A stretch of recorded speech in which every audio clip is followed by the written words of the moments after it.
লালমনিরহাট বুড়িমারি আঞ্চলিক মহাসড়ক যেন মৃত্যুফাত। মাত্র 18 ফুট প্রস্থের সড়কটিতে একের পর এক ঘটছে মর্মান্তিক সড়ক দুর্ঘটনা। গত 2 মাসে এই সড়কে প্রাণ গেছে একই পরিবারের 3 জন সহ 10 জনের। ট্রাফিক পুলিশ বলছে, দুর্ঘটনা এড়াতে নেওয়া হচ্ছে নানা উদ্যোগ। মহাসড়কটি 4 লেন করার দাবি স্থানীয়দের।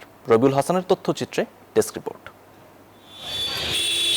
105 কিলোমিটার দৈর্ঘ্যের লালমনিরহাট বুড়িমারি মহাসড়কটির প্রস্থ 18 ফুট। খানাখন্দ ভরা জরাজীর্ণ সরু ঝুঁকিপূর্ণ সড়কটিতে বাঁক রয়েছে 37টি, তাই প্রায় ঘটছে ছোট বড় দুর্ঘটনাও।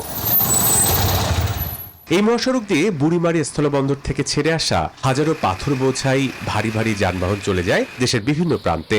এতে মহাসড়কটির অনেক স্থানে উঠে গেছে পিচ, খোয়া, তৈরি হয়েছে খানাখন্দও। সংস্কার করলেও টেকে না, ফলে ঝুঁকি নিয়েই চলতে হয় এই সড়কে। রাস্তা আছে সব এটা চিকন রাস্তা, আগের তুলনায় এখন অনেক বড় হওয়া দরকার। বড় কথা থেকে বুড়িমারি স্টেশন পর্যন্ত এই রাস্তাটার অবস্থা খুবই খারাপ। স্থানীয়রা জানান, মহাসড়কে গত 2 মাসে একই পরিবারের 3 জন সহ প্রাণ হারিয়েছেন 10 জন, আহত শতাধিক মানুষ। মহাসড়কটি 4 লেন করার প্রস্তাব রয়েছে, তবে এখনো নেই কোনো উদ্যোগ। এই রাস্তাটা 4 লেন হলে বা প্রশস্ত হলে আমরা হয়তো প্রতিনিয়ত এই দুর্ঘটনার হাত থেকে জনগণ রক্ষা পাবে।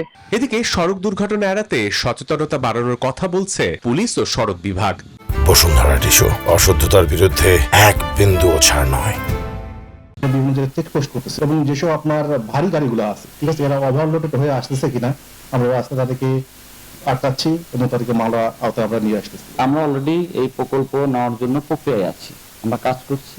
নিরাপদে চলাচল নিশ্চিতে মহাসড়কটি 4 লেনে উন্নীত হবে আশা লালমনিরহাটবাসীর। Desk report, news 24।